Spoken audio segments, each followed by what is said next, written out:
Chennai fans are all trolling him. It's not a tribute to Dhoni. He played a very fair and fantastic game. Sadhguru, you were rebellious right from the get-go. Assembly time, I take out my socks. They say, get out. I am out of the window. So I thought at least if I go to the army, I'll escape from everything. Just walk on the Rajasthan border right now and tears come when I just think about them. And what about biking is so that attracts you? Many days I would ride 11 to 1200 kilometers. I'd slept on my motorcycle. You slept on your motorcycle. So what you've done is bringing the yogic perspective of Mahadev rather than just the religious perspective. He's not a religious man, he's a yogi. Adi Yogi is not of the past. Adi Yogi is for the future because he is giving you a technological solution to every goddamn problem you can create. Namaskaram. Namaskaram. In Telugulo maatladtare Haryana ninka vachi naku? కొంచెం సద్గురు. సద్గురు గారు బాగా ఉన్నారా? బాగున్నాను కదా. IPL చూస్తున్నారా? IPL చూస్తున్నారా? ఒకే ఒక match చూశానండి. ఎలాగా ఉన్నది మ్యాచ్? మ్యాచ్ ఎలాగా ఉన్నది? మ్యాచ్ ఏం లేదండి, అంత ఒకే టీము. మీరు ఫేవరెట్ టీం చెన్నై ఉంది? నా ఫేవరెట్ టీమ్ క్రికెట్ అండి. People always ask, Sadhguru, which is your favorite team? I don't look at a match like that. Even when I watch cricket, I'm not looking at the score, I'm watching ball to ball. Because that's where the game is. Yeah. Score is a childish arithmetic. Yes, it matters, somebody wins, somebody loses, but for me, every ball, how it's being done and how it's bowled, how it's hit, how it's fielded, I'm watching this. If they're doing it well, I enjoy it. I don't care who they are, I won't even know who they are. But Sadhguruji, I think this is an excellent start in my mind, because in today's world of social media, unfortunately the score and who's your favorite team. That's because they don't know the game. They don't know nothing about the game. Because they have not watched test matches and the nuances of cricket, there's so many nuances to the game, which is very unique compared to any other game. But these people have all probably grown up just watching T20. They think they don't know the difference between baseball and cricket. Hit the ball, run and score and count the numbers. This is very simplistic. I think enjoying the game for what it is in my view something that I believe will give so much peace on X and Instagram, where team clubs have become the single biggest matter of fight. So I am so happy you're saying this. But that said, I continue to be a great fan of MS Dhoni, who you went to watch. They even planned a nice run out for him. And unfortunately, the New Zealand boy didn't understand, he hit a six. So Chennai fans are all trolling him, that you should have allowed Dhoni to hit them. So this is becoming like a movie dumb. It's not a game is different. Absolutely. Sport is playing every ball to its fullest, not about… You're talking about the 2019 semi-final that remains in the heart of every Indian. I'm saying it's not a tribute to Dhoni to do this. Yeah. He played a very fair and fantastic game throughout his career. He brought a new level of wisdom to the game. When the game was getting little boisterous and going out, he brought that gentlemanly thing back to the game. Back to the game. Unfortunately, I know people love him, it's fine. Love does not mean that you have to distort everything. Correct. You love him because of his cricket. Because of his skills and his hard work. No, because of his cricket. Correct. You don't know him as a person. Correct. All right? You love him because of his cricket. So don't destroy the cricket and love the man. I think that is… and I think that is true not just for him. There are other excellent cricketers like Virat Kohli and various others. When they're doing well, people support them. And when there is a small mistake, I think instead of appreciating all the great cricket they have played, people end up… No, I don't agree with that. You've done very well till now. If you do badly today, I won't spare you. That's true. Okay? That's true. So it's fine, but I know the vitriol that they're pouring out, which is unnecessary. Criticism is okay. Correct. Today you're not playing well, we say you're not playing well, Yeah. what's wrong with that? Can be an objective criticism. It can be little acerbic criticism also, but I'm saying you're not playing well, you're not playing well. Everybody cannot express in the same language, somebody will express little more, it's okay. But these hate campaigns that they run, or love campaigns that they run, both Both are are wrong. So Sadhguru, and I saw your beautiful Oh, ESD there. That I'm not riding That's too antique to ride now But it looks beautiful. I think your story of, every Indian who's grown About up… the SD 250, Yes. the Road King, they made a coffee table book, the SD company, recently, the Iranis who made that. So in that they put it out that in a single calendar year, I am the only rider who pushed a SD to that many kilometers. Really? On an average, I was doing anywhere between 54 to 60,000 kilometers a year. I would change… 60,000? Yeah, I would change 5 to 6 sets of tires. I would rebore the engine about 4 times in a year. And what about biking is so that attracts you? It's not about biking, I don't see it as that. It's just that at that time, I don't know what I'm looking for, but I know what is there and what everybody is doing in their day-to-day lives is just not enough. That much I know clearly, 100%. I don't want to be a doctor, I don't want to be an engineer, I don't want to be an accountant. When family started pushing, you must choose something, I said, okay, I'll go to the army.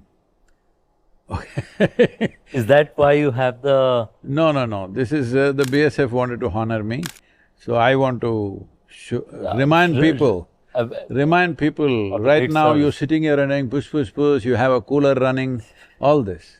Stand on the Rajasthan border, now. Or in Siachen? Arey, Siachen is nice now, huh? In the summers, sure. Yeah. But Jaisalmer is not fun now. Just walk on the Rajasthan border right now and through this summer, 8 hours a day, then you will see what's BSF, all right. For me, tears come when I just think about them. I've been there and I've seen men how they go through it. Now there are women also in the BSF. Yeah. So Sadhguru, going back to your story, your parents pushed you to find out something. No, they're not wanting me to find out anything. They want me to do something which is already found out because that's what is safe No parent wants you to find out something, all right? My parents What is too. already found, do it. I'm a doctor, you become a doctor. If you can't become a doctor, become an engineer. If you can't become an engineer, do business or commerce or something. No, I'm not interested in any of those things, so what? So I thought at least if I go to the army, I'll escape from everything, and above all, army promised us adventure. Correct. There was one Colonel Kumar, I don't know if you heard of him, maybe you're too young for that. He was legendary at that time. He was a mountaineer and he climbed… I think he did Kanchenjunga a couple of times, so I was part of the Deccan mountaineering. So he came and spoke to us, he was, he showed all his toes gone in his frostbite stuff. So, I thought the best thing is join the army, at least you get to climb a mountain and do something. And I was also into hang gliding, so armed forces were the only ones who were doing hang gliding at that time. So I thought if I go to the army, maybe they'll let me fly. Maybe they would just make me do this, I don't know, but that was a dream So, Sadhguru, you were rebellious right from the get-go. No, I didn't think I'm rebellious, I just did what I want. Everybody thinks you're doing something rebellious. What is human nature? Tell me. If you don't mess them up from early on, which nobody could do to me, what is human nature? Human intelligence is looking what is what. This is not just human nature, this is the nature of all life. Leave one rodent here, that guy will explore every hole, every corner, everything that's there. In 5 minutes, he'll know the entire damn place. Yes or no? Absolutely. It's just that our scale is bigger, that's all, being human. So they think this is rebellious, it's nothing rebellious, it's the nature of a human being to search. You destroyed this possibility of human beings searching and knowing things with the ideas of religion, nationalities, various kinds of identities which they want you to be limited within that identity to serve them in some way. If you did not mess a child with any kind of belief system, any kind of philosophy, any kind of scripture, would he not ask the question, how did all this happen? Where did I come from? I was not there and now I'm here, where do I come from? My grandfather was here and he's gone now, where is he gone? Is it not a question every child will ask? Yeah. No, before he asks, he say, grandfather came from God and went back to God and he's playing cricket with God, depends which country you are, okay? So once you start telling lies like this all over the place, then you destroyed the search. Otherwise, every child, natural intelligence is such, it will seek, isn't it? Yeah, yeah. Nothing rebellious about it. I didn't think I was rebellious, I was just doing what was natural to me and everybody was boiling and hopping, that's their rebellion. The reason I said so, Sadhguru, is because in a small way, I feel I had a childhood similar to you. I was always the kid who was asking weird questions. I didn't pursue my university. My parents told me that you should do something. I dropped out after my high school and I started a business of my own. So I always, and everybody around me would say, like, you're very rebellious. So when I got the opportunity to read your story, I think it's just perspective of curiosity, or like you say, seeking. There is a natural seeking for human intelligence. A rodent will see where all the food is. If you leave a dog, it's go on smelling, what's it doing? By themselves. It's seeking. What? He knows he's seeking. Yeah. He's seeking food and he's seeking a mate all the time. A human being, his intelligence allows him to seek something much bigger, that's about it. And then, Sadhguru, and I know you mentioned about identities not being such a great thing, but would you call yourself a free-thinking libertarian as an outcome? Why are you fixing an identity like that? I knew you would say this, but I felt I'll ask you anyway. It sounds quite laborious, free-thinking, this thing. I don't think most of the time. Just yesterday I was telling somebody, buddy, stop thinking. Learn to look at things the way they are. Thinking means what? You're recycling your old data. If you don't stop this nonsense, you will do nothing new ever in your life. Because old data keeps circulating and you think you're thinking. No, it's mental diarrhea happening. Right. So, I'm not free thinking, I'm not in a diarrheal state. When I want to think, I think consciously, you look at it and see it for what it is. Isn't that how you perceive life? Is there some other way? Like you said, that is what human behavior is, naturally. No, but the human behavior is so messed up simply because of the identities we have taken. Identities we have taken is just from the memories that we hold, isn't it? If I pull out your memory chip, then what are you? Yeah. So, there is life and life process beyond psychological process. We're just too lost in our own psychological process.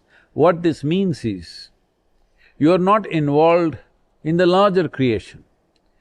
You are too fascinated with your own silly creation that you're doing in your head. You think too much of yourself, to put it simply. No, absolutely, Sadhguru. And I think it's an important point saying that you can either think too much, No, but no, no, leave no, I out don't the agree. opportunity No, of… no, no, I don't agree. Nobody in the world is thinking too much. I think they're not thinking enough. It's just that their thinking is so frictious that if they think 10 thoughts, they'll feel stressed. And they think they're thinking too much. Right now you are appreciating my SD. Those days, I was built like that, I was made like that. Many days I would ride 11 to 1200 kilometers on the roads of India of that day, all right? That means almost no break. No break, no such thing. I didn't know what's a break. Even now I don't have a break in my life. So, full on, 5 times I'll fill the tank in a day, okay? Because I'm not going anywhere, I'm only going. I'm not going to some place. I'm just seeing India. I've absorbed India like that. without any pride or prejudice about it, simply absorbed India the way it is. No biases, nothing, just seeing people. No, just seeing. Never checked into any Oyo hotel or nothing. I just went and introduced myself and stayed in somebody's house in the village. Some people welcomed me and may give me a small place, some people said sleep outside. Oh, so you just basically were wandering. So when you're riding, if you had to sleep somewhere in the day, you just go knock a door and ask for help. Sometimes, if I'm short of food, I go to places where people will offer me some food and some place to sleep, sometimes no. Otherwise I'll climb up a tree and sleep on the tree. Probably I'm the only one who could sleep soundly upon my motorcycle. I'd slept on my motorcycle. You slept on your motorcycle Yes. for a night? There's no full night for me. Even now there's no full night. If I sleep for a couple of hours, I'm fine. That's enough. That's incredible, Sadhguru. So, Sadhguru, I think… Sorry, I'm switching gears. To talk a little bit I'm about… losing direction. It's called not switching gears. Switching gears means we're speeding up. That's a good way to put it. No, switching gears means we're going faster. In the same direction. Ah. No, we have to… I think we're going to change direction. We need to do the handlebar or the steering wheel, depends what you're… We are going to do the handlebar on the other side. So, Sadhguru, let's talk a little bit about education. We are here at Jnanashala, the home school, where I also got the opportunity to speak to some of your students. They have a fascinating perspective. So, what inspired you to build this? See, when I went to school, there are many aspects, I don't want to go into everything. Much has been spoken already about my, what to say… Childhood. Lack of schooling kind of thing. But one thing I noticed was, I have a billion questions, like a cloud hanging around me. Anybody I see, I will torture them with questions, but you see almost nobody has any genuine answer. They'll all quote something. They'll say, this man said this, that man said that, this one says this. I said, that's not the point. What is… you came ahead of me, so nobody says, what is my experience of life and this is what it is, this is what I've realized, this is what I've gleaned from life. No, they said this book says this, that man said this is a great man, he said that. So essentially all of them are trying to establish an authority. Nobody is interested in truth. Authority is the truth in their life. God said it, some sage or saint said it, God's son said it, God's messenger said it, my guru said it, my father said it. Doesn't matter what said, you're trying to establish an authority. I'm not interested in that. I'm interested in the truth. Do you have even a tiny bit of truth for me? No. Yeah. You're quoting and quoting nonsense. So when I went and saw in the school, I could figure out what they're talking. Not of great importance to me, but the important thing is, essentially they were talking something which doesn't mean a damn thing to them. There were few teachers who stood out, they were talking something that matters to them. I don't care whether it's physics, chemistry, mathematics, English, this, that, whatever, but I'm willing to listen to somebody only if it means something to someone. They're talking something that means something to them. You think it's great nonsense and you're telling me, I'm not interested.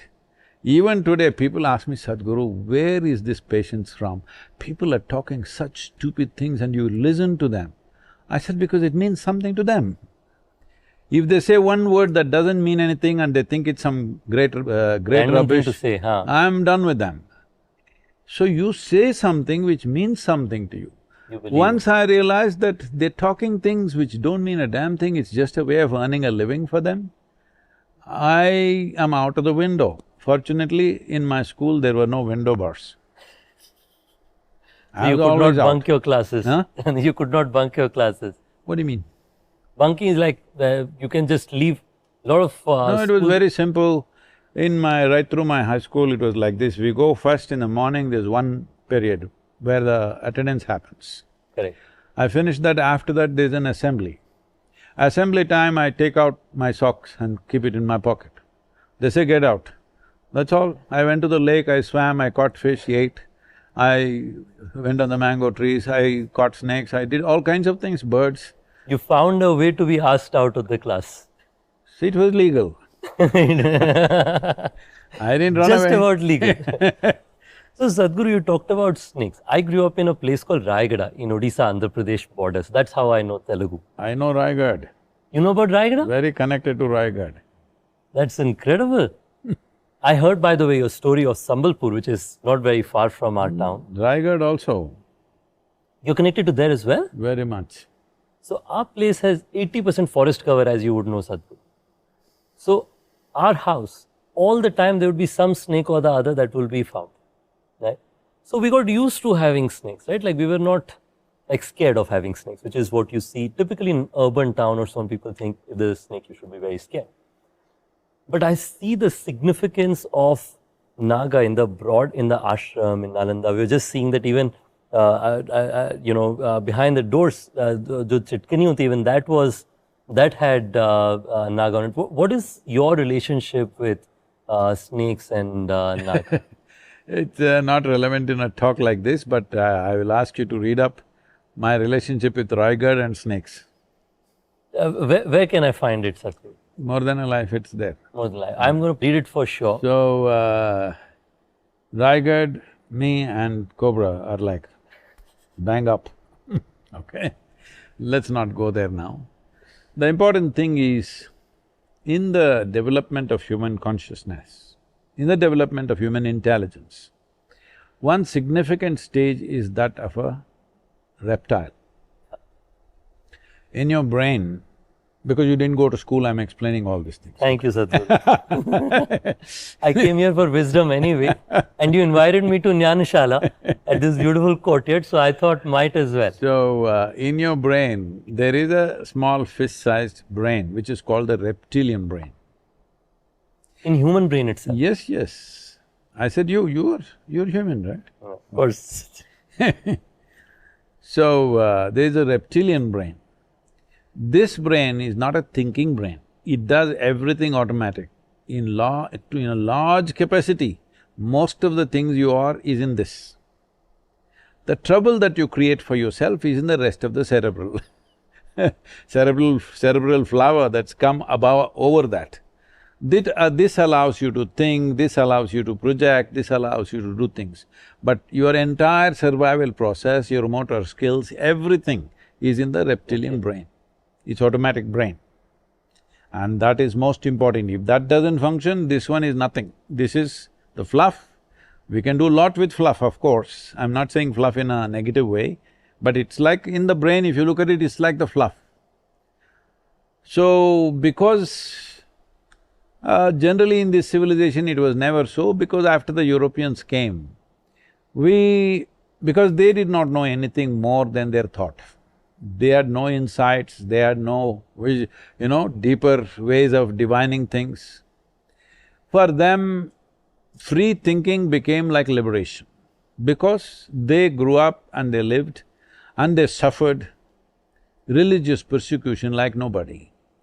That if you think anything other than what's written in the book, you're dead. You know those millions of women who were burnt on the stake, what was their crime in Europe? It's just this, they were doing something other than what's written in the book. That's all. For that, they were burnt alive in millions, not in one or two. So that was the level of control, that if you think differently, other than the way the religion teaches, you should not exist. I always keep joking about this. There are two ways of answering a question. If you know how to answer, you answer the question. Otherwise, you kill the questioner. Question is gone for now. And nobody else will dare to articulate the same question again in this generation. Hello? It's happening, right? Even today it's happening. You ask a question, we'll kill the questioner. Finished. Question is over. So this is how it was. When they broke through that, this, they call this the age of enlightenment. All they could do was, they could think free of the scriptures that they were attached to. Not fully free, little bit over. Suddenly it's the age of enlightenment. That led to the age of enlightenment. I'm not calling it enlightenment, they call it. So-called. In this civilization, we've never attached much significance to human thought, because human thought is just recycling of existing data. If you have perceived this, You can multiply this in your mind in many different ways, not that it's not useful, it's useful to create atmospheres, it's useful to survive, it's useful to run economics and stuff, which is all survival glorified if you ask me. Hello? Yeah. Yeah. Just survival glorified and taken to such limits that it doesn't matter, after 10,000 years we're still fighting for survival. It's stupid because we've upped the bar in such a way. Even if you're a billionaire, you're still struggling for survival in the billionaire world. I'm telling you. Which is, by the way, I agree is true. Because for whatever reason, all of us are getting past every day in a manner where there is this pursuit that we are all on. But Sadhguru, I think the point that you mentioned is a very important one, and I think about it often as well, which is even on a scientific side. We are all trying to be a derivation of what already exists out there, rather than creating something entirely new. If you look at science also, the number of breakthrough inventions that have come in the last 5 or 6 decades have been so much lesser than what used to be earlier, that when light was invented or various… Nobody invented light. I mean, not light, bulb. My apologies. Light has always been there. Light has been there, all right? Bulb or electricity or one of them. Whatever. See, the thing is this, if you know nothing, you go to school and they taught you how to count up to 5, not 10, up to 5, you feel enlightened, all right? Correct. You came home and you can count 1, 2, 3, 4, 5. Oh my God, this is amazing. That's it. Correct. So, this used to happen to my daughter Radhe when she was little, very little. I always made sure if she's around me, I will take her somewhere where she can see the stars or outside in the nature or forest. So I take her up on the terrace, she looks at the stars and she says, Jaggi, 10. Because I could count 10. Not she counts 10. That's the biggest number in the universe. She knows. Oh wow. Not she knows. That's the biggest number in the universe. Where can you count more? I am saying, whatever you think is the biggest number is just a question of more zeros, isn't it? So in her mind, 10 is the largest number in the universe. So she says, so many, 10. That's a great number. What's wrong with 10? Even all the stars want to wear number 10. So, our idea of numbers and our idea of universe, our idea of physics,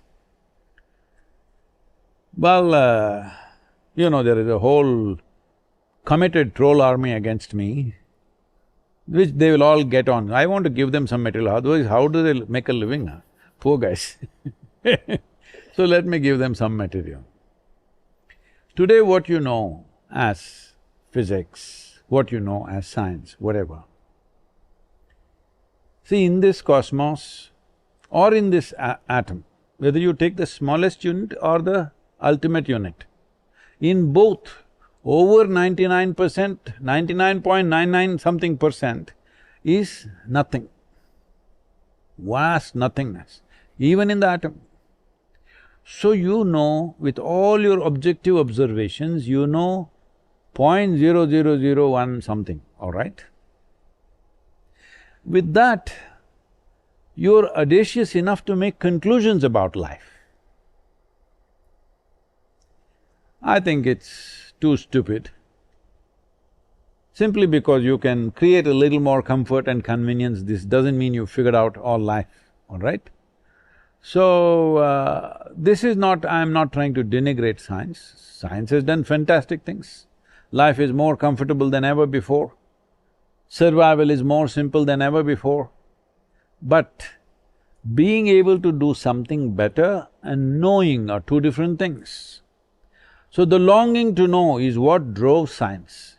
But today it's all like innovation, doing one more thing, one more gadget, one more nonsense, so that people can do.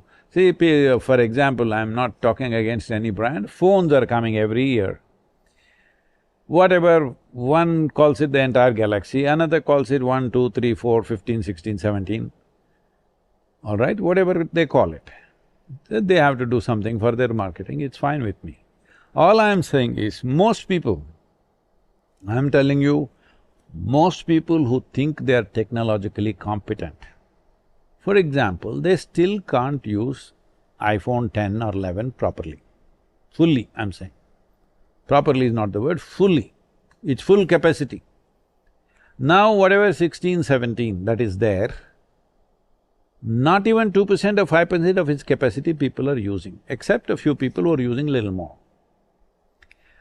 So, producing newer and newer models is only a question of commerce, because otherwise you'll stay with the same phone, it's not good for the economy. Business. No repeat business.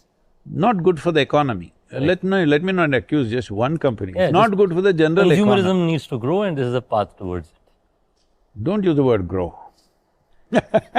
Not good for the economy. Not good. You need to consume. At the same time, we crib that ecology, all right? Leave that aside. But the important thing is, there's no real longing to know. That's a very small band of scientists, tiny. Rest are all thinking what research will give them funding. It's all about funding. Very unfortunate, but it's all about funding. Oh, how can we do without fund? That is true also. I'm saying, it's like when commerce gets into science, when commerce drives science, that's not science for me. Yeah. When commerce drives spiritual process, that's not spiritual process for me. People who do not know, I'm talking to the troll army, which they'll come with you anyway. I'm just telling them, you know, many years ago, we formed Isha Foundation and Isha Business. Our people said, Sadhguru, this is too up in the face. Isha Business, what is this? I said, this is how it is with me. Foundation will never do business. Business will not do dana dharma, it will do business. You're not in terms with it, it's up to you. For me, this has to be clear. Spiritual process will not be handled as business. And you'd rather disclose it and talk about it upfront rather than try and do it in what is the point? Correct, I agree with you. So, Isha Business will not do dana dharma, they're looking for profit. And foundation will not look Foundation will not do business, they're just looking how to get it across to people. Yeah, yeah. So Sadhguru, I think this is a good segue. I'm an entrepreneur. So Sadhguru, one of the questions I have, or at least I believe, that there is a structural difference between a business person and an entrepreneur. I believe so. A business person is running a business, understand. In my view, entrepreneur is someone who has a purpose beyond the commerce. There's commerce. You're slapping your own back too much, man, it'll turn red. I'm trying, Sadhguru. This is an effort for some time. Like from my perspective, I see you as an entrepreneur who saw that there is a purpose in bringing better living and better life for a lot of people, and it has to be done sustainably. Because if it is not done sustainably, it won't last for a long period of time. And that's how you combine these two initiatives. When you were starting back in the day, I read about your story, whatever I have read, little. I think that the information is more, so I may have missed it, so I apologize. You already had a thriving business, so actually left a business to start Isha Foundation. How did you have the courage, and what did you not get scared of the risk that something like that comes with, to pursue an initiative which understandably will not give you a lot of income or at least survival in the first few years? See, it may look a bit odd if I tell you things as they are. So should I do little diplomacy with you? No, let's go as they are. As is. As is. So I want you to understand, even when I got into business, my only intent was, by the time I'm, like 19, I started riding across India, crisscrossing India on my motorcycle. At 19? Yes. And then I hit the national borders. When I tried to cross, they said, you need a passport. I was nearly 20, almost 20, and I did not know what is a passport. Today a 5-year-old child will know. I did not know what's a passport. I thought when I turned 18, within 3 months I got my license. I've been riding since I'm 12.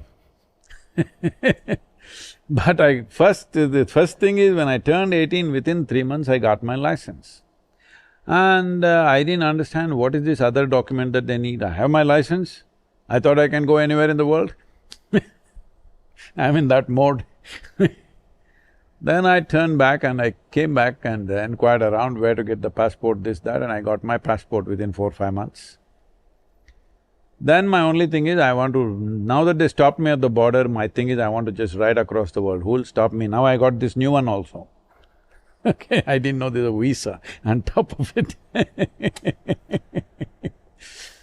So I'm saying I'm a wild creature, looking everywhere with fresh eyes, but But by the way, I must say that whatever you do, you figured out a way to be legal in that. So when you had to leave the class, you use the socks to have legal. When you have to ride a bike, you got your license 3 months after 18. When you had to get through the border, you got the passport. It's like, you had this perspective of saying that what is legal no, plus. I'm not thinking legal, illegal. I believe in doing everything the way it works. And you saw that this is how it works, Yes, that this is how everybody it gets a works. passport. Right Somebody now, asked for it. initially I was just teaching and like how we conducted the initial programs. I go somewhere and I teach. We try to… I have seen a lot of photos, a lot of my friends and colleagues have been to some of those, Your programs that you friends visited. couldn't have come to those classes, they're too old. Yeah, I think maybe this is More 2008. No, I started teaching in '82. That's So, sorry about that. I'm… I go somewhere and… So back in 82, you used to go to different towns and teach. Yes. So, I go teach somewhere. Initially, I tried to teach free. And I had to close my business, I had money, I had sold some properties. And still I'm selling properties because what I made at that time in that short time period. And So everything… you're a very good business person. Well, it all multiplied many fold. Many fold means 1,000-fold. From that day to this day, the same So you were property. doing venture capital type investments back Yes, in 80s. see, one of the things that I did was, I built farms for people. All the academics who come to Mysore University want to settle down in Mysore because the weather is good, it's a cultural city, all that stuff. So they don't know how to do a farm, but they have a dream of doing a farm. So I created small farms for them, 2-acre, 3-acre, 5-acre farms, everywhere. So I built many farms. Simply in 2 months I'll make a farm and the value of the farm from what I've invested, multiply. minimum 5 to 10 times. That's a very smart business even today. Even today it is, if you know how to do it. You're giving me new ideas, Sadhguru. So, So, let me finish yeah, this. please continue. So there are many other enterprises on the parallel which I did, I don't want to go into all the detail. But I got labeled as the biggest, brick manufacturer in the town because I just did bricks in a very unique way. Some other day when you really need a business idea, I'll talk to you in detail how I did it. Nobody had thought that it could be done like that. So, things happen, but what I'm saying is, all these things are right in front of your eyes, nobody sees it. Because what is happening in their stupid head is more important for them than the realities of existence. You can only build on the reality. If you build up in the cloud, you are called a psychotic person. Most people are building their worlds in the cloud. No, I don't mean the technology cloud, I mean the real cloud. Sadhguru, what is your… how do you think about risk in your perspective? Do you think what you did was… because when you explain it, I feel like you did not see it even like a risk, you saw it as… I never saw it like a risk. I did set up things in most remote places, including this. Yeah. When we first bought this first piece of 14 acres of land, and I brought the trustees to see this, just formed a foundation. I wanted them to see. They saw this place and immediately 3 people resigned. They said, he doesn't know what he's doing, he's gone. Because they thought it's so remote, who is going to come here? Well, today it's This is partly true back in the day. Today it is no more the issue. Today it's an Back in the day. international destination. So, even in Tennessee, I went to the most remote place And today we have over 24 to 26,000 acres. And we're building a whole city. It's become a hub. In Tennessee? Yeah, yeah. In United States. Yeah, yeah. So, 26,000 acres. yes. That's incredible. I'd love to have the honor to visit it some point of time. Sir. If it is… I mean, we are building a whole city called Yogic City. It's called the Yogic. It's a conscious planet movement that is part of the thing. So in… there'll be a certain number of people there in future, but right now, maybe there are about 2,000 plus people. Already? Yeah. So people are moving in as the buildings come up. So these are remote areas. See, if I had to build ashram in Coimbatore city, we would have bought probably 1 acre, 2 acre and built it. And I saw for what I have to offer to people, the moment they come to know what I am offering, no space will be enough. Even here, the space is not enough. Rooms are all booked up all the time, everybody is angry with us because we say no room, no room, Only in the leanest period of time there are rooms, other times there are no rooms. So, why I'm saying this is, you can call it business, is there no fear about this, no fear… I don't operate out of fear because I don't see how a man can lose anything in this life. Because you come with nothing, you'll go with nothing. One who's come with nothing, what can he lose? Oh, what about money, what about this? There's a way around those things. For every problem there is a solution. It's just that you get tangled up in the problem. You're not looking at the problem, you're getting tangled in the problem. Your psychological mess you think is real. Actual situation is only 1 or 2 situations. In your mind, they will multiply into many. Let me put it like this. This happened when in 2008, when the West at least was going into recession. In 2008, India did not go into recession because you had not climbed at all to fall.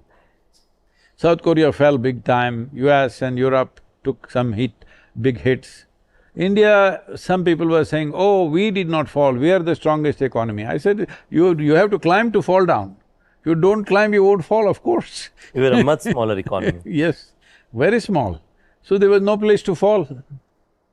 So when this happened, everybody was in black mood and I was asked to do certain things in the economic forum, leave that alone. There's this thing that happened, an American delegation went to China because they're trying to expand business there. In China? Yeah, those are not the tariff days because they want to find some new market and do something because recession is beginning to set in. Exports, they find a new market. Yeah. So all the Americans are looking billionaires but crestfallen. The same was happening in Davos also. They're crestfallen because a few billions down they are. Just a number game. Yeah. It's nowhere are billions, all right, it's just in your mind. So this Chinese guy, very wise guy, he did this in a hotel lobby. He brought one chair and put it in front of a mirror. He said, see, here, this is one chair, in the mirror one more chair. And then he asked somebody to bring another mirror, put it there, and see, now there are hundreds of chairs. If you lose these hundreds of chairs, no problem, as long as you have this chair. It's the only chair you actually had. So this is all in our mind, this loss will happen, that loss will happen. I don't see it that way. I don't see life as success and failure. You come as a human being, you have 4 limbs and you got a few working brain cells, you're a big success in my mind. Whether you experience yourself as a success or you make a misery out of yourself is an unfortunate reality lot of people are doing to themselves. I think, Sadhguru, this is such a well taken takeaway because it's the reality of life that some days you will feel like I'm not going through a great time. Some days, No, I'm not talking about that. Why should you feel some days like this, some days like that? I'm every day blissed out only. Whatever the no, hell that's is what I'm happening. saying. That's the learning that we should take away from you. No, it's not a learning, I'm saying. It's not a learning, it's a fundamental fact Yeah. in our existence. That we need to remind ourselves. You need to recognize this is the reality. Yeah. Yeah. That instead of being bothered, like reality is like you said, you're with two hands, two limbs, you're four, Some working brain cells. some working brain cells. Now, working means they're working for you, not against you. There are a lot of people, their brain cells are working but against them. Okay. So what worse can happen? So you're absolutely right. We should not put oneself through the misery or the satisfaction. If you're not dead, you're doing great. Yeah. If you're dead, no problem at all. Yeah.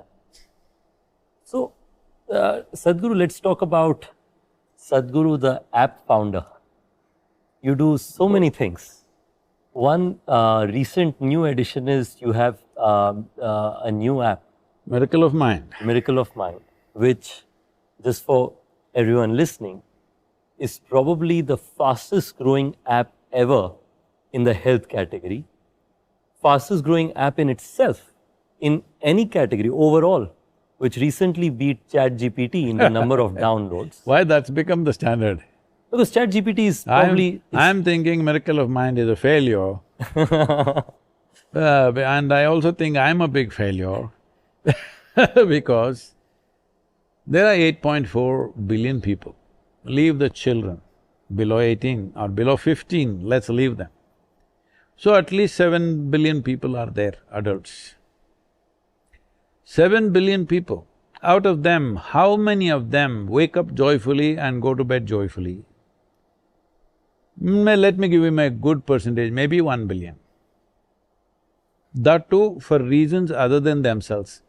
Today, I beat you up, so I am going to bed happy. Today, I made money and you lost money, so I am going to bed happy. Today, I ran a race and I am first and you are nothing. This is how people are joyful, unfortunately. They're just enjoying other people's failures, essentially. How many are actually simply joyfully going to bed? Very small number. Just blissful as it. Maybe it's in millions, but still very small number. Others are going happy or this thing because they're drunk or they're drugged or something, they're using chemicals to feel little like this and go unconscious. They don't know. In unconsciousness, you neither know misery nor joy, all right? Both are gone. So, essentially, when there are 7 billion eligible people, little more than 2 million enroll, and I don't think it's a success. It's spoken truly like a entrepreneur, Sadhguru, because for an entrepreneur, the most important is how many people's lives… Let me take away that word because I think calling myself an entrepreneur would be a bit ugly, so I will tell you like this. Do you want to do a venture in your life or an adventure in your life? An adventure… Oh, that's a good way to compare, huh? Venture or adventure? Yeah. I love it. If you do a venture, you're counting money. How do you count money? I have little less money than you, so you feel very happy. You're making $1 billion a day, but I made 2 billion, you'll become unhappy. Look at this. Your joy is not about yourself, your joy is everybody should be doing badly. That's the only thing. Adventure means you choose something which is not necessarily safe. Yeah. Could be dangerous. Dangerous means you lose money, I don't think it's very dangerous. You could lose your life. Well, losing money could lead to that one way or the other. You could lose your life one way or the other because this is the only thing you have and that's the most fragile thing. Poof, it'll go away. Are you breathing? Yeah. In, out, inhalation, exhalation, inhalation, exhalation, inhalation, exhalation. Next inhalation did not happen, you're gone. Yeah. Not a trace. Wherever we search, you will not be there. That fragile. And it's the only thing you have. Tell me what else you have? Nothing. Nothing. Rest is all imagination. Yeah. The only thing you have. The only thing you have is like you're playing yo-yo with it. If you stop it, you will die. Yeah. If you play, you know you will die. This is the beauty of life. Guru, you said such an intense things with so much happiness. But I'll tell you this, I think your blissfulness and your perspective of adventure, I think it starts with your biking. The more I think about it, because when you're biking… No, I cycled across South India Also. at one time. But then I added a motor to it. But you know, it's such a… you're like… if you think about it that simply, that's all you have. That's all you have. It's not you think about it, that's all you have. That's a fact. Whether you think or you don't think, whether you have a That's brain the or reality. you have no brain, that's all you got. Yeah. Yeah. So Sadhguru, as I use the app, I saw that the level of details that the app experience has. Tell me a little bit about the galaxy picture. Why did you consider putting that up in the middle of the experience? See, the reason why… See, let's look at it this way. People have always been trying to sell miracles to people. They have launched religions, they have launched many movements talking about miracles. Some of them keep on coming up with new miracles. If you really pay attention, they're quite ridiculous stuff. I've been joking with people. See, Sadhguru, you don't perform any miracle. That guru does this, he pulled out chain from the tree, he pulled out this from the tree. Said, I can pluck a mango, man, from a tree. It's not good enough for you? You want a chain? You want to hang yourself? You can put a rope. And you really want a miracle, I can put my hand in my pocket and pull out a pigeon and give it to you. What is achieved? You have a bird. I have a shitty pocket. With no bird anymore. Nothing has changed. All is, I got mess and I gave you the mess. Leave the damn bird, let it fly. Let it fly. What are you doing keeping it in your pocket? So I'm saying the idea of miracle has been so silly, rudimentary, not even childish, it's infantile. Miracles which are flying as great religions in many ways. So if you really look at it, all these miracles were created by this miracle. Somebody saw how to create something which at least grabs everybody's imagination and they can do something out of it. Maybe I will give them the margin, maybe they started with the intention of really doing something good. Along the way, many things happen, this you can't help unfortunately. This is what happens over a period of time. So, the only miracle that you know is the human mind. Yeah. But where is all the human misery manufactured in the world? In Delhi? Huh? Same place. In the human mind. In the human mind. So this mind, which could be a miracle, now has become misery manufacturing place. This is simply because you don't know how to hold it. When I say you don't know how to hold it, if I ask you a simple question, do you want your intellect or mind to be sharp or blunt? Choose, I'm going to bless you. Sharp. Sharp, you asked for it. So if if you're given something very sharp, let's say we gave you a knife which is super sharp, now how you hold it, you must be very conscious. Careful. Conscious, Yeah. not careful. Conscious, that's right. Careful comes, your mother will tell you, be careful. Yeah. Let me tell you a story. You asked for it, okay? Let's do this. I'm traveling in Kailash, trekking, in tents, staying in a tent. I'm working on something, I'm writing something and there is a person who is out to cut an apple, with a knife of course. It's one of those porcelain knives of today, which is supposed to be very sharp. So there's another person who says, be careful, it's a very sharp knife. It irritates me. Something so obvious when you say it, it irritates me. I call something a knife only if it's sharp. If it's blunt, I call it a hammer. And this is not a child. If it's a child, I agree. He's an adult. Adult. Is there a need to tell him it's a very sharp knife? Knife Life is supposed to be sharp. Yes, that's not how it is, you must say it. Then I am continuing to work, a bit irritated about this nonsense. Then again that person says, "Be careful, it's a very sharp knife." I said, "Hey, come on, leave him alone." He's a grown-up man, he must know the knife is sharp. "No, Sadhguru, it's a very, very sharp knife, Sadhguru." I said, "Shut up, I know a knife is sharp, and when you handle a knife, you should know how to handle it. It's not some complicated machinery, and he's not trying to do a surgery, all right? If he was doing some minor surgery, then you can remind him, be careful, it may go deeper than you want." He's just cutting an apple.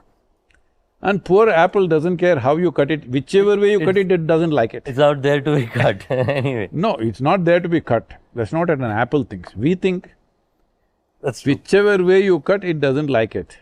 So Cut it quickly and be done with it, because you have to eat it. So like this people go on. Why? Because if I give you a sharp knife, you must know which is blade, which is handle, first of all. correct. You hold the blade side, and please hold it firmly means you held it tight. Well, it'll cut through your hand. Or you held it the right way, but you're little la, like this, intestines will come out, either yours or somebody else's. Yes or no? Yes. Why we don't give a knife to a child's hand is not because the knife is dangerous, because the child is not conscious enough, his body is not stable enough. So we are warning him. Knife has never been dangerous. Yeah, you ever heard of a knife jumping and stabbing somebody? Did it ever happen? So depending on whose hands it is, And how conscious they are. if a certain hand holds it, this knife can save a life. If another kind of hand holds it, it can take a life. Another hand holds it, it can produce a meal at least. I'm saying, knife by itself has no intent. You can use it any way, which way you want. Similarly with your intelligence, you can use it any which way you want. I can use it to poke you, or I can poke myself, or I can bring well-being to both. This is a choice that you have every moment. You're making all the wrong choices, and you think something wrong with the mind, you think something wrong with the world, you think something wrong with somebody who's sitting in front of you. No, the only thing is, your intelligence is not working for you, it's working against you. You can call it any number of names. People call it stress, anxiety, this one, that one, all these things are being made normal now. Doctors are also saying, this is very normal, you're anxious, I am also anxious, no problem. Both of us like this only, it's very normal to be anxious. Correct. So what is it? If you're a toddler, you have a diaper problem. If you become an adolescent, you have hormonal issues. If you become middle-aged, it's a crisis. If you become old age, it's horrendous. Tell me, when is it good for you?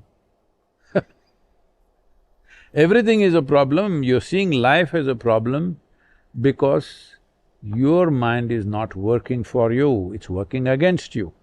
How to make people understand, not only understand, give them tools to make their mind in such a way that it's a miracle. There are various ways to look at it. One simple thing is, now, only now, in the last 3, 4, 5 years' time, so-called modern science. See, science is neither modern nor ancient. Science is when you look at something the way it is and in some way systematize your understanding and also able to Explain it to others. express it to the world, it becomes science. You didn't invent science, there is neither ancient science nor modern science. People keep asking, Sadhguru, such ancient wisdom you have. Arey, God damn it, very ancient wisdom. We need wisdom which is contemporary. You're millennial, Sadhguru. What do you mean? I've been across 2 millenniums, which one do you think? No, millennial is a thing that people who are born after the 90s are called millennials.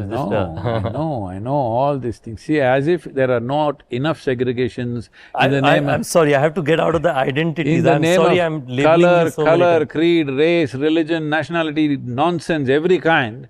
Now you guys want to segment one generation into 10 No, parts. Sadhguru, मैं तो आपको कह रहा हूँ, you're the same generation. There's no difference. But I want to hear the full thing, what you were explaining, because that's a very thoughtful perspective that you shared. What? Which is, science is just what you see, and you can systemize it and communicate. See, if you pay enough attention to anything, you will see more than what others are seeing. Right now, the plant is putting up a lot of leaves and flowers. You can only look at that and wow, somebody painted it green. No, then you look at it, these brown tubes which are going, which don't even look alive, it's full of sap, it's going into the earth, and then you know there is soil. It doesn't take any knowledge, it just takes observation, attention. Without the keenness of attention, you will live and die on the surface of life. So science is trying to little fathom the physical world.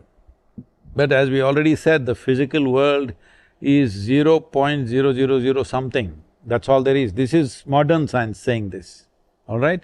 Yoga has always said this, but it doesn't matter. Now it has to come from a Western university, otherwise it's not true.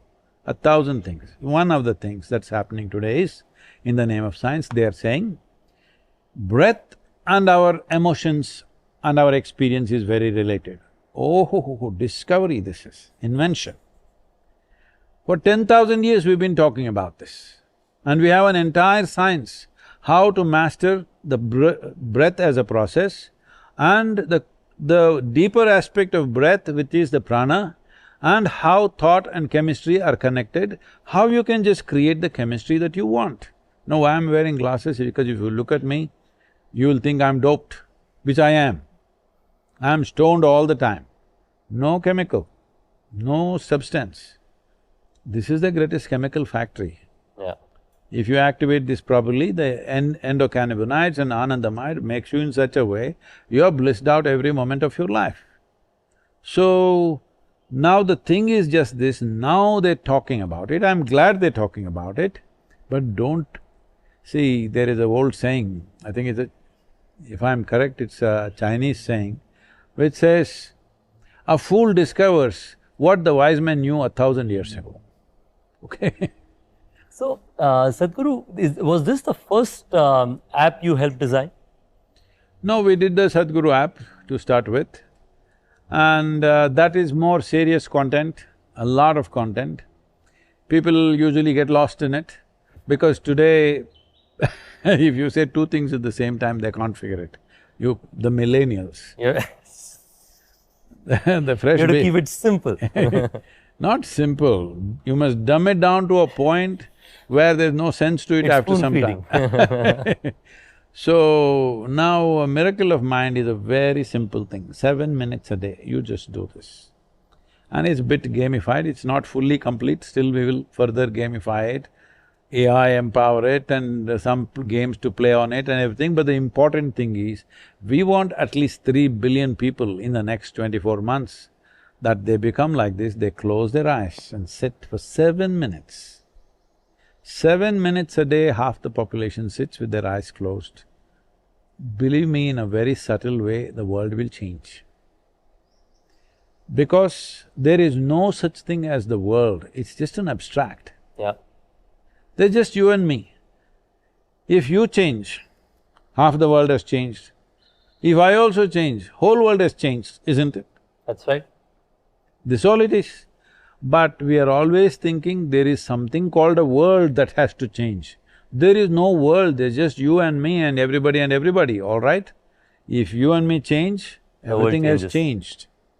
So, 3 billion people, if they close their eyes for 7 minutes, you will see a significant change. There is enough medical studies on this, scientific studies. We are not just launching this ad hoc.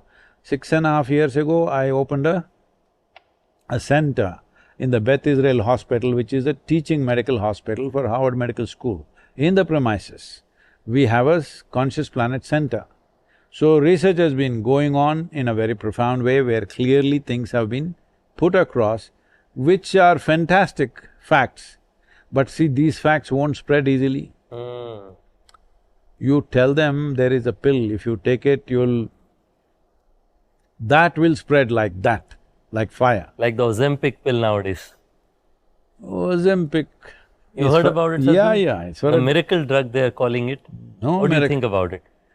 See, it's a…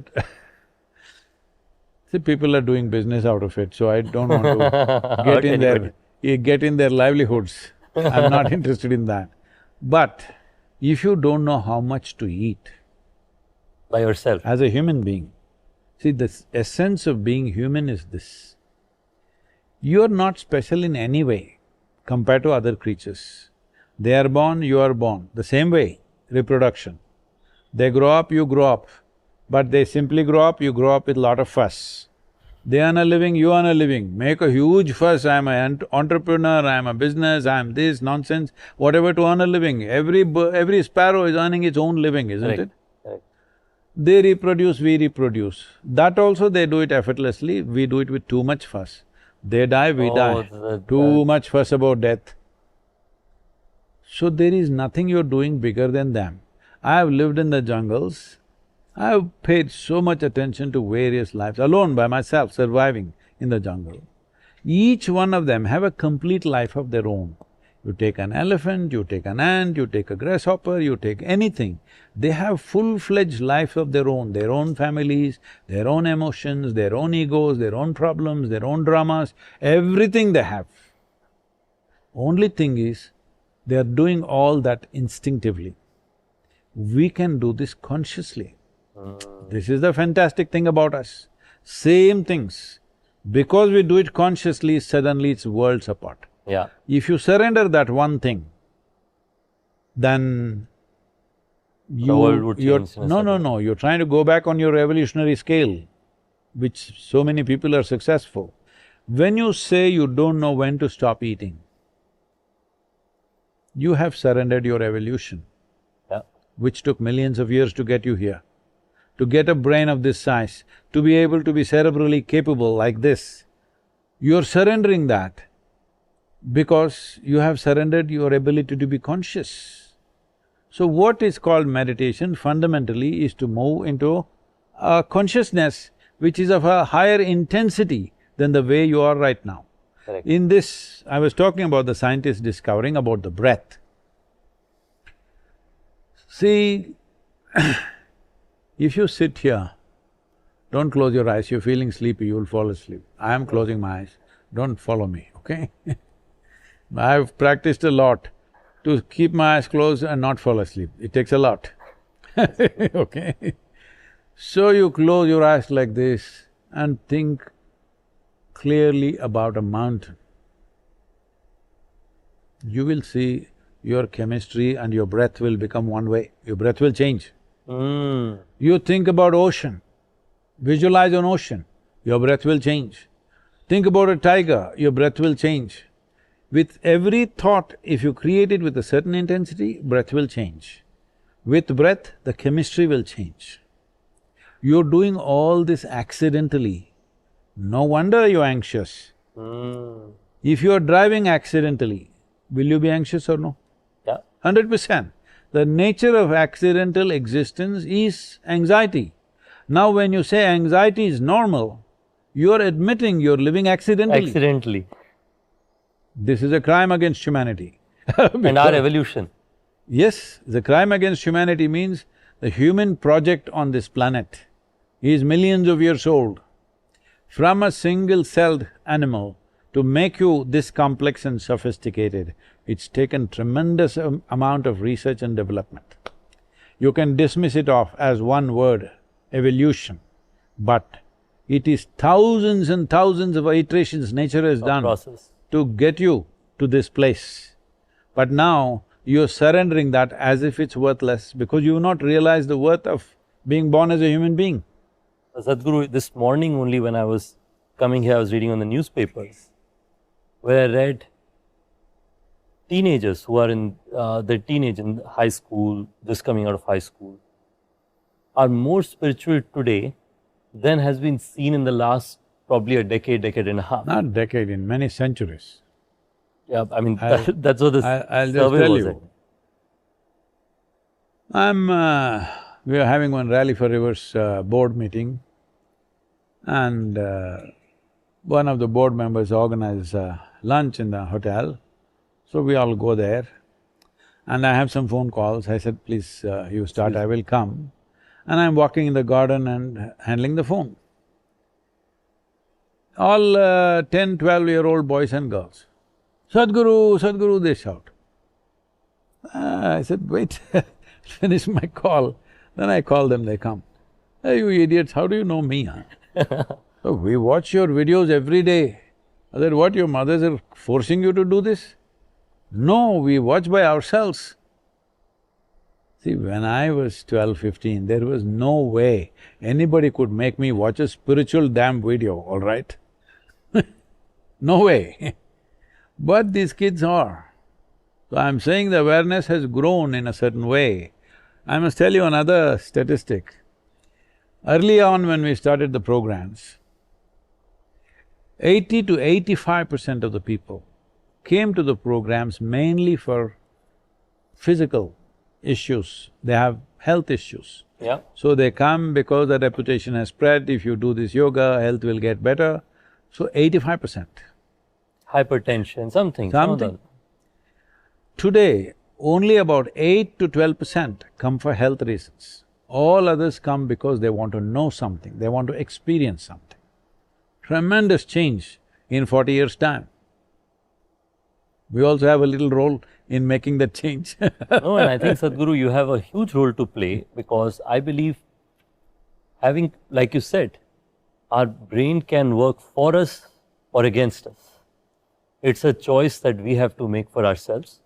And I think in today's internet, social media, mobile applications, you have a choice to make that do you want to use such mediums, such Let me access tell to you how technology. I got into the internet.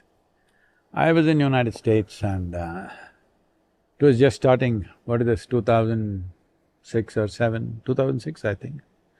So we've just set up a mobile home, like a camp, in our big land. We have a huge forested land. And you have a mobile home there. Yeah, that's the only building that is there. So I work there and live there, and a few others, all working on something. Volunteers come during the day and work and go back. So somebody tells me, Sadhguru, every day about 100,000 people type out the word spiritual on the Internet. net. I said, really? That many people? Every single day. Every single day at that time. Now I don't know what the numbers are. Then I say, look it up, type out the word spiritual, what comes? So I also go to watch the screen. First thing that comes out is a health spa in Mexico. Second thing that comes up is a call girl in Northern California. She's learned a Shivo, spiritual this, spiritual that, spiritual something, something, okay, whatever. I'm saying everybody, whatever they're doing, they're using the means. Technology is just a means, it has no mind of its own. Correct. Just a means, so she is using it in her own way, they are doing it. The spa in Then I Mexico thought, this is doing a their own shame, what is happening here? People say spiritual and somebody gives a massage, people say spiritual and somebody is offering sexual service, sex services or something, whatever she's offering.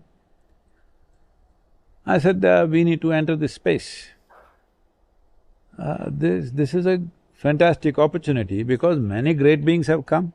When they spoke, hardly 10 people could hear.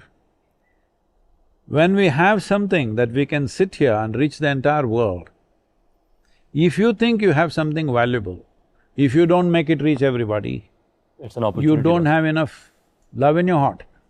Yeah, maybe… You are always that's true. thinking opportunity. I'm saying you don't… Yeah, if you You have love in your surrendered heart, your then- humanity in Yeah. some way. If I have water in this well and everybody here is thirsty, I think it's not my business and I just sit here. Yeah, It's lack of humanity, isn't it? This Yeah, is just like absolutely. that. For Absolutely. every problem that you are creating in your life, be very careful, I'm choosing my words very carefully. For every problem that you are creating in your life, problems are not dropping upon you like these seeds from the tree, okay? they're being created. They're being created by you. Created by you. We have a solution, we have tools with which you can find solutions. But if I don't offer it, if I don't make enough noise about it. If you want, come and get it, otherwise I'll sit in my mountain cave. I think it's surrendering humanity, which I don't wish to do right now. At some point I may do it, I may just withdraw and that's the end of it. Because I'm not active because I need to be active.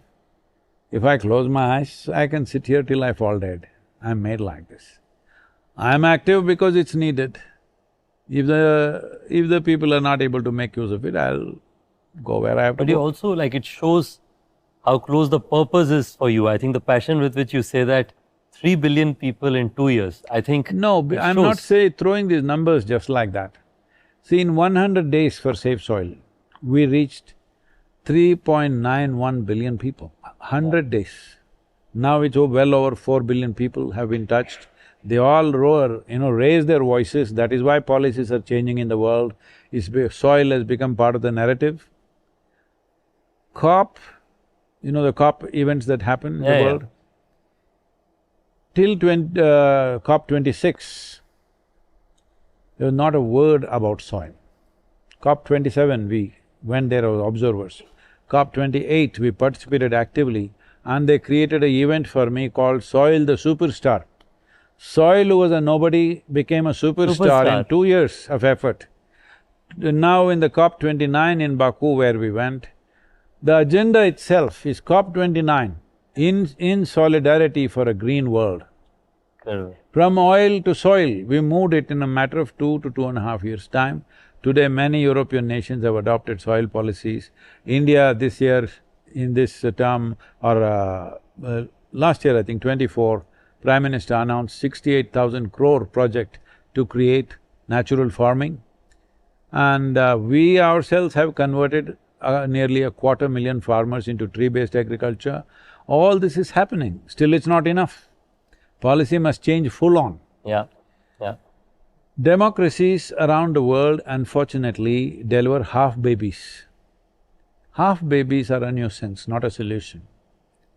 But they're doing something because we curtail the leadership of a democratically elected leader to 4 years or 5 years. In India it's 5 years, largely it's 4 years in many places. Nobody wants to think long term. One who thinks long term will lose the election for sure. It's become like that. Everybody is short term. So this could be very, very dangerous because people have lost the spirit of democracy. Everybody is looking at the algorithm of democracy, how to make it work. Everybody knows how to make it work. There are professionals who will tell you how to win the election. There is no spirit of democracy, people's participation, no. We know how to manipulate people. The same person goes to this place and says one thing, he goes to that place and says another thing, because somebody is giving him analytics. This is the issue here, this is what they like, you say that. Anyway, it doesn't matter what you say, you don't have to fulfill that. So Sadhguru, do you think that the way to make democracies function better is potentially to expand the terms a lot longer? No, then it could become, people who get used to long terms of power may not want to go.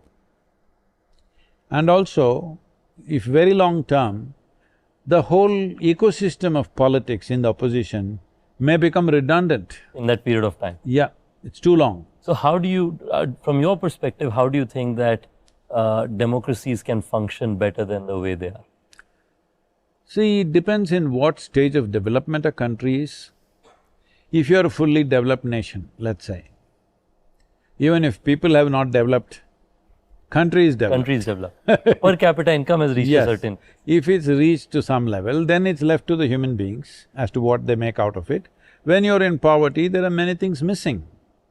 So if those things are taken care of, you can run democracy and even your sense of nationhood a little easy. If the per capita is low, people are struggling for their livelihoods and there is poverty, now you have to drive it differently. So I don't think there is one formula for everybody. We have to find a certain formula that works for our country, because especially if you're talking about Bharat, it is too complex a composition of population. You have to find a way that it works for everybody. But it is going towards algorithm, which is not good because… And I think, Sadhguru, to your point, I think one of the opportunities is to make sure that how do you potentially enable, like you said, per capita income is going to be a big enabler to what kind of leadership and what kind of decision making you enable. So maybe the will of the people itself will be that because my per capita income is less, I want to try and design a democracy that works for me from my perspective. Sadhguru, I had a question for you. Sorry, moving to a different direction. No, you made a very sweeping… I was just drinking water, you're taking advantage of that. No, not at all. Go ahead, Sadhguru. Who can stop you? No, that's not the point.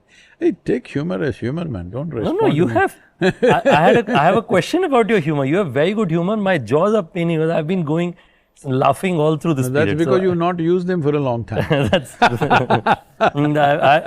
I smile a lot but not laugh a lot. So today you made me laugh a lot. So, when we say democracy, people will decide, no, that's a very wrong notion.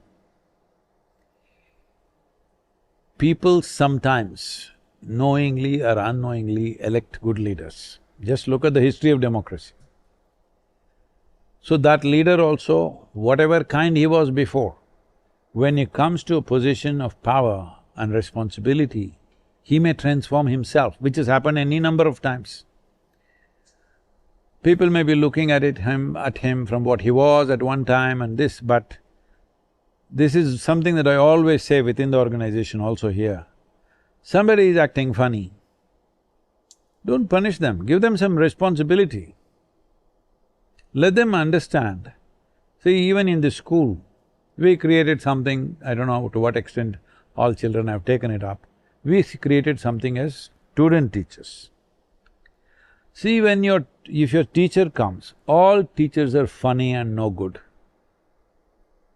I mean to say, in the children's eyes. At least they were in my eyes when I was in school. They were funny, they were ridiculous, they were stupid, and they were no good.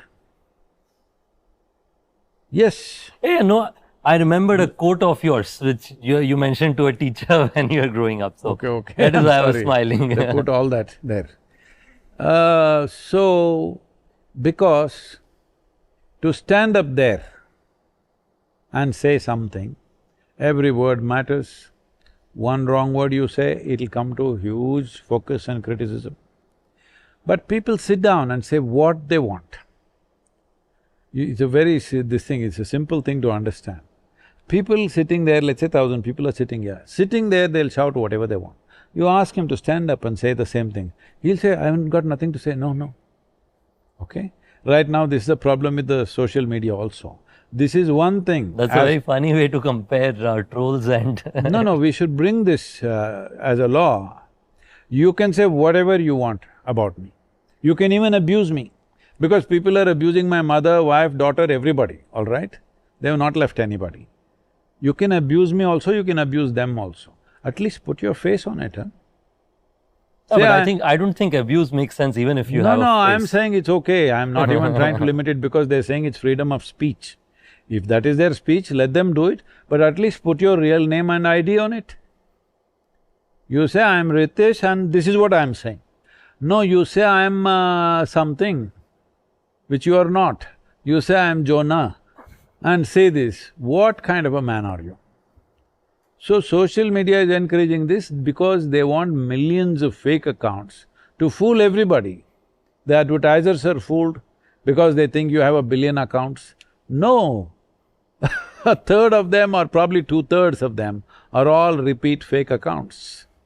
This needs to be curtailed because if you don't do this, democracy will go down the drain. I can have 10 accounts and say 10 different things on the same platform. Why don't you give me 10 votes? I'm asking. Makes sense. It's an interesting way to look at it, but I think, Sadhguru, to your point, I think fundamentally internet is where people should be able to share their thoughts, but I believe that abuse is not okay even if people put their face, but no, like I'm saying, I am not even restricting that. You put your face on it and abuse me, then I know what to say about you.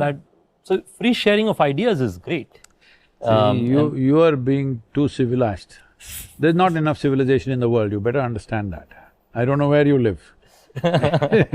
Okay? There's not enough civilization in the world, there are many uncivilized creatures who'll say whatever they say. I'm okay, that's the level they are, let them say, but at least let them have the courage to put their name on it, no? Yeah. I'm asking one step, you're asking 10 steps. So, Sadhguru, I'm switching to a different question, which is university and its perspective in education. You of course went through different paths in your… I went to the university. You went to I went to the garden only. Hello? And I did not go to university at all. But you're so wise today. Whoever told you university gives you wisdom? And I think that's what I want to talk about. I want to talk about how did you pursue wisdom? Because when I went across the ashram, then a level of details that have gone in is unparalleled. We went to Devi Mandir, for example. There we saw the Trishul is at 11 degree. So at absolutely every single place there is a level of… We are sitting on 11 degrees, you know that? We are at 11 degrees latitude. See, when the planet spins, it's not spinning like this straight, it's little tilted. Little tilted. Oh, that's 11 degrees. No, that's not. Because it's tilted, the centrifugal force is highest at 11 degrees. We are sitting bang on 11 degrees, because that's where we wanted the Dhyana Linga. That's incredible. So, how do you know all of this, Sadhguru, that like the amount of details you have applied in the ashram, like how do you get that, how did you get that knowledge? Generally I've lived on this planet, though I've been a vagabond all over the place, I lived on this planet mostly. So whatever is happening, I pay attention to it. And so you'd say traveling and paying attention to whatever you saw? No, I wouldn't even say traveling. Right now you're sitting here. Is it hard for you to notice that it's pretty warm for a March month? It's pretty… So you notice temperature variations. Correct. If we pour some hot oil on you, will you know or you won't know? I would know for sure. You would know. I'm asking these questions because the body can get into that level of insensitivity. Even if you put your foot in hot oil, you may not know. Even if you're alive, body can become like that. Yes, neurologically, it can become that dull. So you are pretty good, you know hot oil and you know hot summer. So similarly, there are various other aspects, not just temperature. See, if you have temperature, that is, you have fever, you know, isn't it? Yes. You don't need a thermometer. You just know. You just know. To know the exact number you may have, but very easily you can, so you're below 100 or over 100, you can easily know, yes or no? If you're crossing 104 something, then you know you're in a bad condition. Thermometer is only… Indicator, specific number you're talking. Thermometer comes from your childhood, whether you're saying, I have temperature because you don't want to go to school, or the parents are checking whether really temperature is there or not. Similarly, a doctor is checking really how much is your temperature. He doesn't want to go by your experience, because human subjectivity is little like that. But I'm saying, you may feel very sick if you are 99 temperature or 100. I may not feel very sick at 100. I'm not saying just you and me, I'm saying anybody to anybody. It once happened that I was continuously running temperature, but I had travel schedules fixed, US, Britain, I came to India, I went to Singapore, then to Australia and back like this, back-to-back thing, and I was shooting something here continuously, 5-6 episodes a day, and I had to change my clothes 3 to 4 times because I'm sweating like that. Every kind of medicine they tried, temperature is not going down. But you're still traveling, you're still… Yes, I continuing to do everything. So I went home and my head was like, my brains were getting cooked. I thought, this has crossed all limits, something happening, and I took the thermometer and put it, showed 107. 107? Yes. Then I just walked into the shower with my clothes on, with my turban on, everything, and turned on the cold water and just stood there under the shower. After that, many things happened, let me not go through that. Then when I was in United States, I met this doctor and said it became like this, it became 107 and this what I did. This is the smartest thing you have done in your life. Really? He said, that kind of temperature… I thought you get pneumonia. You would die, brain will collapse. The brain will freak out beyond that temperature. So he said, this is the smartest thing you have done. Just to cool it down a little bit. Yeah, and above all, I didn't take off my turban, that was the best thing. It stayed… With the turban, I went in, everything got wet and stayed like that. I just sat there in the bathroom for some time, fully wet. He said, this is the smartest thing. I did not know I am doing the smartest thing. It was just a natural thing for me, I'm feeling so hot. Then I need like some water to… There was nothing else but water. Yeah. Sadhguru, I think… So, please let me complete, I'm so sorry. Please. No, this is important. So similarly, apart from temperature, there are other aspects, there are upsurges of energy in your body, what's happening. So if you go to some place, if that place is, let's say 11 degrees latitude, your body will feel different. You don't notice that because you're OYO. You're calculating, can I start a hotel? New business. Can I start a hotel in Isha Yoga Center? You're welcome. Which I already have thought, by the way. I'm already welcoming you. Thank you. You can. And also new businesses, maybe you want to become a brick manufacturer, maybe you want to become a snake catcher, we don't know what. But I'm saying your mind is looking for those kind of opportunities and missing the fundamental opportunity because your focus is different. I'm not trying to say less or more. Focus is different. But I am always looking, because my work is with people, what can I do to people so that it works better for them?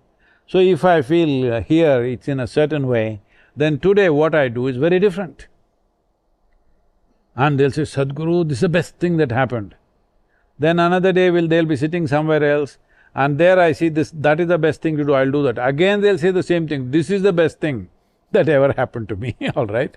So because the thing is, depending upon what is it that you want to get to, you're noticing those things.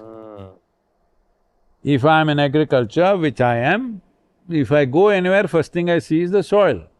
How is it? What can you do here? Because if you see the soil, you know whether people will live well here or not. It's as simple as that. So, similarly, like there is a Kannada saying, it's said in a certain way, if a beautiful woman passes by, the tailor only looks at the blouse. He's only looking at the blouse. That's his job. Huh? That's his job. His interest is that. You came to the yoga center, you're looking where to build the hotel. Sadhguru, I'll tell you, I spoke to numerous volunteers and I asked them what inspired them, because they have, like a lot of them, right, like come from excellent backgrounds, and all of them said… You thinking I did come from excellent background? You came from… No, I came from my mother's womb, that's the best background. That's the best background and all of us came from there. But they all said, I asked them, what inspired you to be here at the Seva? And all of them said… Don't use that word, I don't like that word. I don't like people who are doing Seva here. We call this karma sadhana, it's your karma. You do activity to release yourself. You don't do seva to me. That's right. I am not in that condition, I need your service. That's a karma sadhana, which is a… I hear you, that it's the right way to put it. They all say that they felt so touched by you that they want many other people to experience the same. From your perspective, what inspires thousands of volunteers from all across the world to come in and do karma sadhana? Suppose, this is not just a suppose, this is a promise also. Suppose I teach you a way that you can sit here and be blissed out. Being blissed out is not a goal by itself. You have no business to be any other way, if you ask me. If you are in a pleasant state of mind, there is enough science to tell you Only when you're in a pleasant state of mind, your body and your brains work at their best.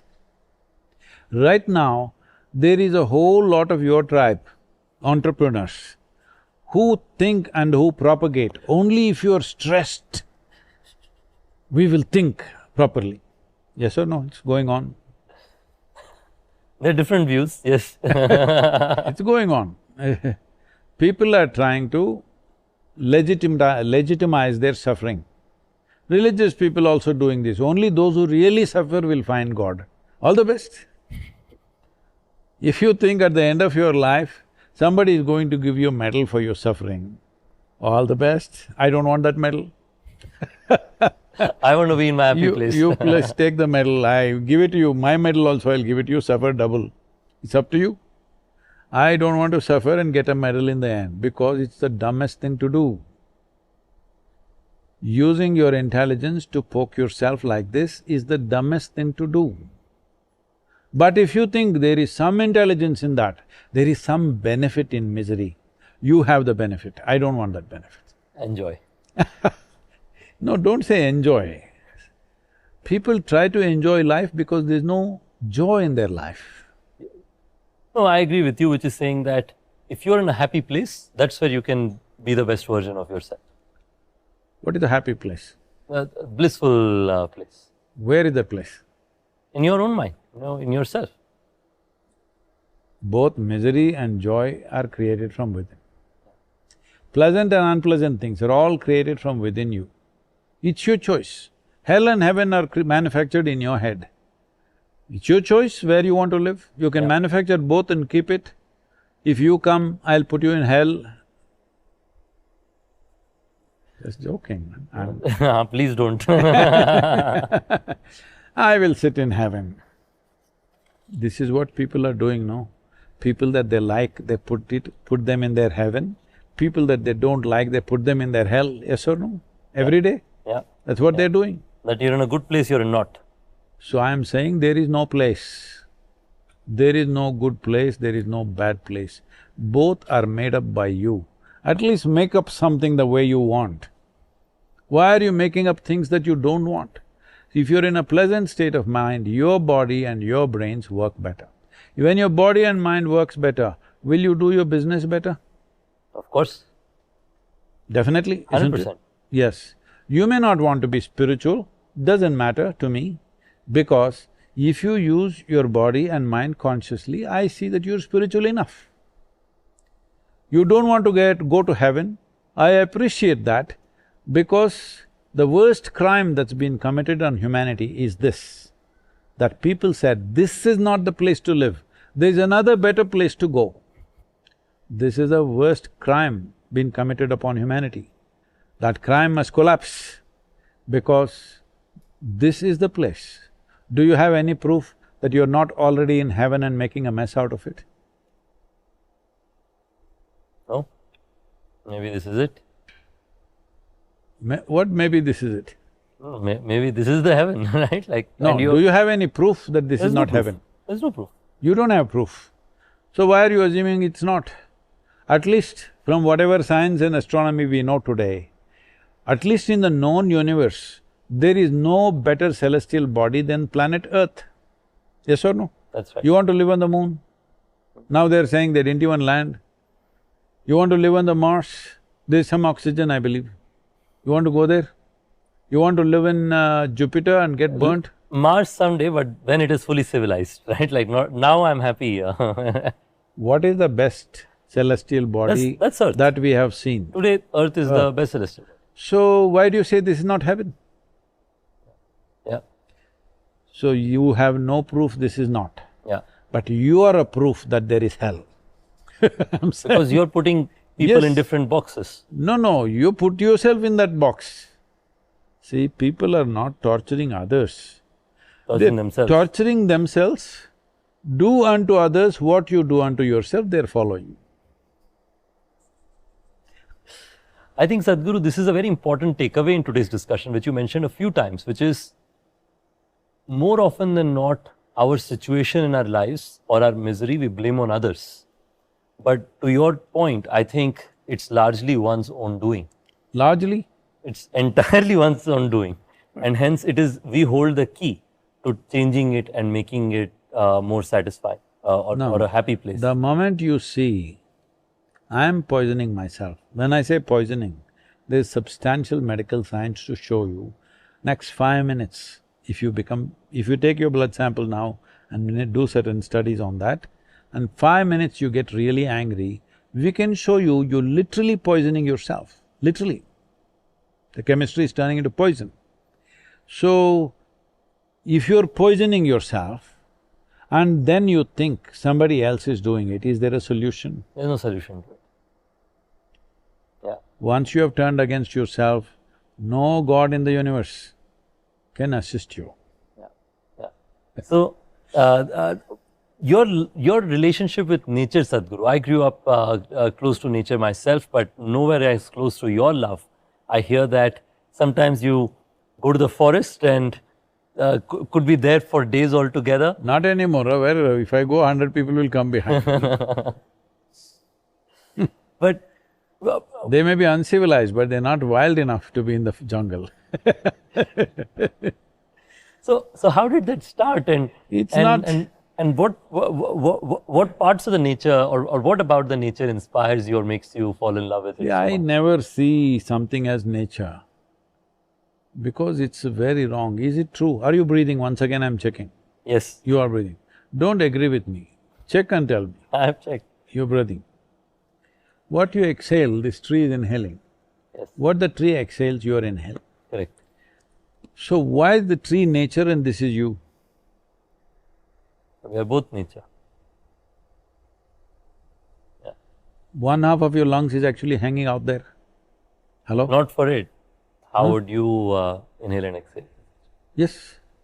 So, how come it became separate and now you love the nature? This is all messed up minds in the world. We are creating, out of one mistake we create more and more and more. This is why yoga, the word yoga does not mean twisting and turning. Yoga means union. Union means you consciously obliterated the boundaries of your individuality because your individuality is purely a psychological phenomenon. Existentially, can you cut yourself off from this? No, no chance. Not just in terms of breath. Every cell in the body is in communication with everything. Every atom in here is in communication with the whole existence. It's happening all the time. If they don't communicate, you're done right now. Right now. There are trillions of organisms here which are in communication with things that are around us. Today they're slowly accepting there is gut biome, there is this, that, there is biome even in your brain, all this. We've been talking about it for 1,000 years, you know. I'm saying in the yogic culture they're talking about, well, among the Jains there are clear-cut documents where they're saying anujivis, Yes, I've heard that. atomic life. That means… Anujivi is atomic life, yes. the microscopic life, that's what they're saying, you can't see it but they're there. Yes. So, all this is in connection, life is happening one phenomena. You are so messed up in your head, you think you are a separate phenomena by yourself. Simply because nature gave you a certain level of cerebral capability, you are completely lost in that. So I started my company in 2013. And India had this startup revolution that started in 2016 called Startup India. And our Prime Minister, Honorable Prime Minister Modi he's made dramatic strides in many ecosystems. One of them has also been about mental well-being. From your perspective, and you also mentioned the 68,000 crore project on the effort of Natural farming. Natural farming. From your perspective, what has this government done which is great in the pursuit of mental well-being so far, and what would you expect them to do in the next, let's say, 5 or 10 years, 5 years in terms of making further positive difference? See, before we come to what the government has done, as we've repeatedly gone through, your suffering and your joy are your making. Correct. The the fundamental ethos of this civilization is your life is your karma. That means your life is your making. This is the only civilization on the planet which told you your life is your making. Everybody else, everywhere else, they told you that your life is made by God from somewhere. This is the only place where they told you your life is your making. Your making. This is why well ahead of every other civilization, we had mathematics, art, music, everything, business, commerce, everything. To a point where, this is a conversation going on in the Portuguese port. When somewhere in 1600s, I think, I'm not clear about the date, somewhere there, 16 or 1700s, they are saying, if you want to learn trading and business, go to Cambay, where business is a science, not just counting money, it's a science. So everything developed because of this one thing, that we saw our life is our making. We didn't wait for God to do anything. Now we've turned around and become fatalistic because of too much beating that we have taken in 1,000 years' time. So what can a government do? Before we go there, what can you do about your mental health and your physical health? Correct, correct. This is the thing that needs to happen. Yeah. See, why should a prime minister tell you, you do yoga, it's good for you? Arey? And fortunately, he is taking that step. As a world leader, he is lying down on the street and doing yoga so that everybody does it. Yeah, he helped set up the International Yoga Day, which has now become a massive trend globally. It is. But I'm saying this is something in this civilization where always you have known your life is your karma. Let's understand this.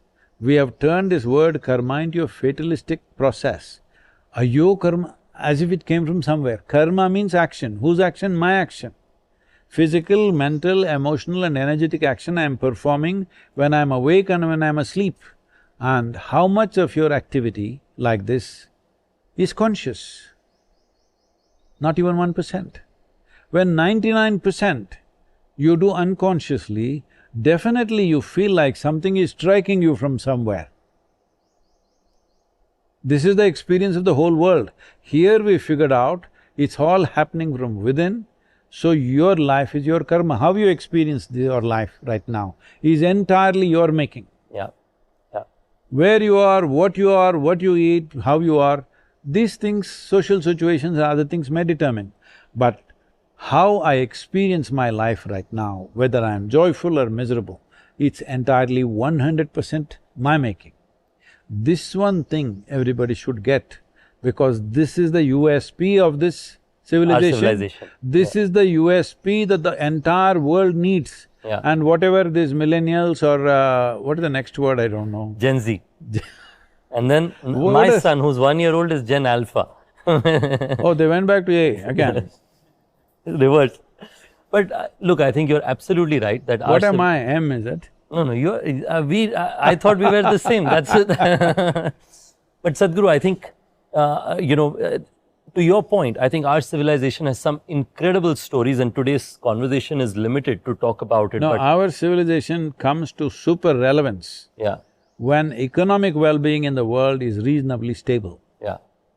We must understand this, because we saw these things and we evolved many systems when we had economic well-being that nobody could imagine. This whole civilization, which we largely refer to Sanatan or we got labeled as Hindu, because this land between Himalayas and Indusagara was so protected by the mountains and the ocean, undeterred, we evolved. Till they learnt how to climb the mountains and find the mountain passes and sail the seas. Or sail the seas, till then we evolved undeterred, unconcerned about our safety and security. When we were growing our civilization like this, when mathematics, music, astronomy, everything has hit the peaks here, let's say in Europe, which is generally considered to be the most developed continent, they were all warlords, continuously killing each other, burning each other, endlessly going on. This is what was happening. So, these two mountains in this, we say Himalaya and Indusagara, Hindu. The land that lies between is Hindu.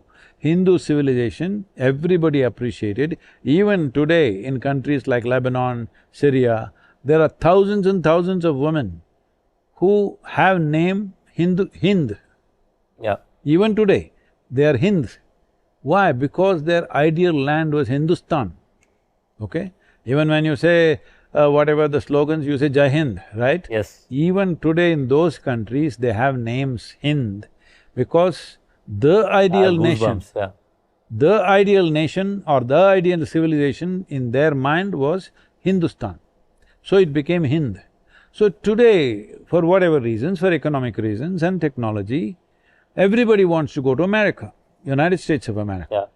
And it's going to be much larger, I believe, in recent future, in immediate future. So if that happens, more people can go. You you can open a hotel in… We have 2,000 in US now, Sadhguru. No, you can open in Greenland. Sadhguru, we have business there already, but but that said, I think it's a controversial topic today. But I must say, I think the respect for our civilization, Sadhguru, is there with the best in the world. I think when I meet entrepreneurs in the US… Except here.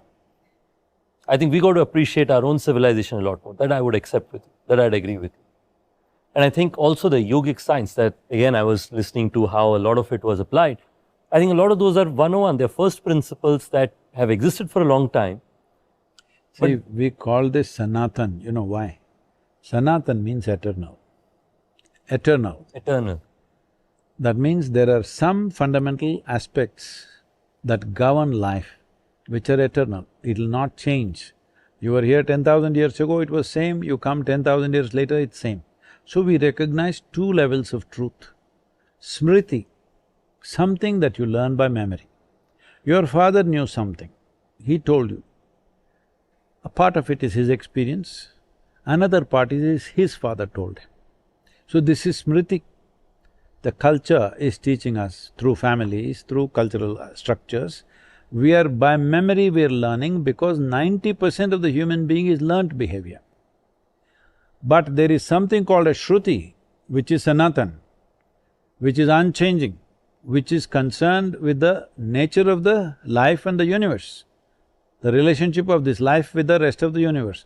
That never changes. Doesn't matter you're here or you go to Mars, if you're planning to go. I don't know if in your time it'll happen, but if you go and you go for 8 days and you may get stuck for 9 months, all this can happen and It has happened recently, yes. that's not that far either. So… It was just a space station. Yeah. So, it's very important to understand Sanatan means eternal. Eternal. Can something be eternal without being all-inclusive? Cannot be. So this is what yoga means. Yoga means union. That means you consciously obliterated the boundaries of your individuality.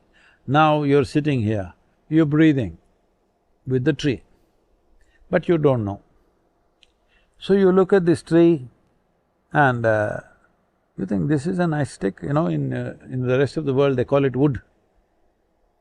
A living tree, they call it wood. It's like if I'm a tiger, I look at you and think, okay, this guy will make a nice snack. Yes, it amounts to that. Yeah, yeah. So, we started looking at things in utilitarian ways. How much utility will you create? And is life getting better? In human experience, is life getting better? More conveniences and comforts have come. As conveniences, comforts come, as survival gets taken care of, Sanatan becomes more and more relevant because people will want to find something more profound. So, see, somebody is selling tickets to heaven. What do you get in heaven? Better survival, Yeah. better accommodations, better pleasures. Same thing, exaggerated, Yeah. all right? Are they offering something new? No. So this is why Economic well-being is most important for Sanatan, because only then people will be competent enough to look at something more profound. Otherwise, they'll think only of survival, survival, survival and better survival. So our civilization is tailor-made for a high quality, like for Viksit Bharat. Yes. Because that's where our civilization's learnings and knowledge become the most relevant. See, for example, Adiyogi, what he propounded about life, 112 ways, that's why it is 112 feet tall. He gave 112 ways in which a human being can reach their ultimate possibility. There are mathematics attached to it, let me not go into that. But whatever he gave was so technological. Never in all these 15,000 years or more have been the generations who could really implement what he's talking about, because it needed a certain level of intellect. Yeah. Intellect was never so widespread as it is today. There were people, but always it was restricted to groups of people, never widespread as it is today. More people are thinking for themselves today than ever before in the history of humanity, yes or no? Absolutely. So this is the best time. Adiyogi is not of the past. Adiyogi is for the future, because he is giving you a technological solution to every goddamn problem you can create. You can create whatever kind of problem. He's already worked out a solution for it. A technology for it. Not just a philosophy, a technology for it. So that kind of thing would never worked 1,000–2,000 years ago, that's why they nailed him on the wall and started worshipping him. They know he is great, but they don't know why. Only now it's truly relevant. For future generations, it's absolutely relevant. I think also what you've done is bringing the yogic perspective of Mahadev rather than just the religious perspective has been quite fascinating. There's no religious perspective to him, he's not a religious man. He is a yogi. People worshipped him as a yogi in his time. They called him Mahadev.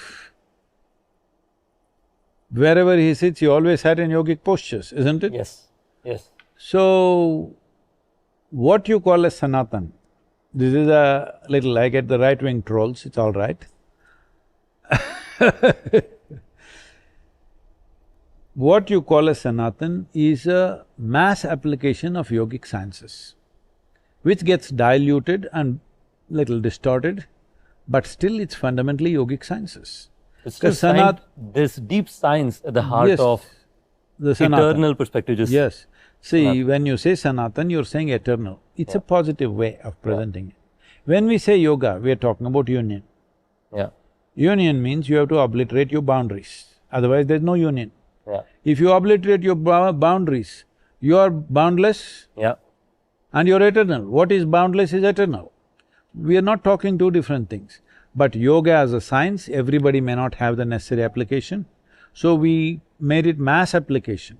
When you mass apply something, it will definitely get diluted, many times distorted over a period of time. Especially if there are not enough people to keep on correcting the distortions will happen. I'll tell you something as simple.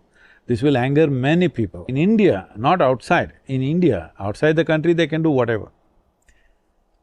Within this country, everybody is starting off, Om. The simple sound is this. If you keep your mouth open and push the air out, it'll do If you start closing it down, it'll do ooh. If you close it, it becomes This is the sound.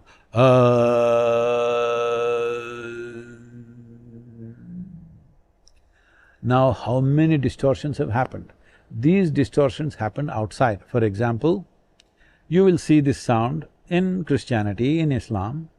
In Christianity, they close everything with Amen. You go to America, it's Amen. You go to Vatican, in the Catholic Church, how they do, especially in the Orthodox Church, Amen, like that, they're stretching it out like that, it almost Amen. See, you've seen this, Ram, you're from Haryana. Yeah, yeah. Yeah. You guys ate up part of his name and called him Ram. We are like this South Indians, we like to tease you. When he came down south, we called him Rama. When he entered Tamil Nadu, they called him Raman. Because language has certain inflection. So the Aramaic language which they were speaking has a much stronger inflection like that than Tamil language. So they said, Amen. Islam says the same thing, Ameen. Same sound. Language distortions enter. This is the significance of yogic system. We sit here constantly looking at what is cultural, what is existential. Always cutting out the cultural aspects. We know culture will add color and make our life beautiful, but without the structure, color is a mess. Hello? Yeah. You are well structured, then little color you add, nice. Only color, no structure, you are one big mess. You're back to amoeba state. All right, you're a splash. All over. Yes. So, to maintain the structure, we keep cleaning it off, cultural inputs that'll happen, language inputs that'll happen. This is my work because for a few hundred years, nobody has done the proper cleaning. I have this onerous task that I'll be accused of all kinds of things, he doesn't know what is Sanatan, he's not read a scripture, he's this, he's that, all kinds of things because I'm constantly cleaning up cutting out the cultural aspects. Not that I don't like culture, I love the culture, it's colorful as it comes. But color, if you get lost in color, you'll get the structure blinded. and color is an addition. Color is like makeup. Little makeup is nice. If you paint yourself head to toe in red, it won't be good. I agree.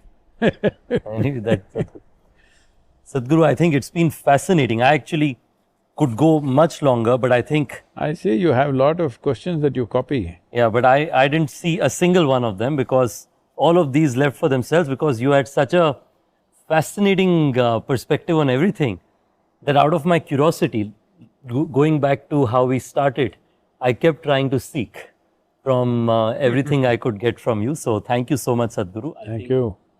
Namaskaram and all the best for you.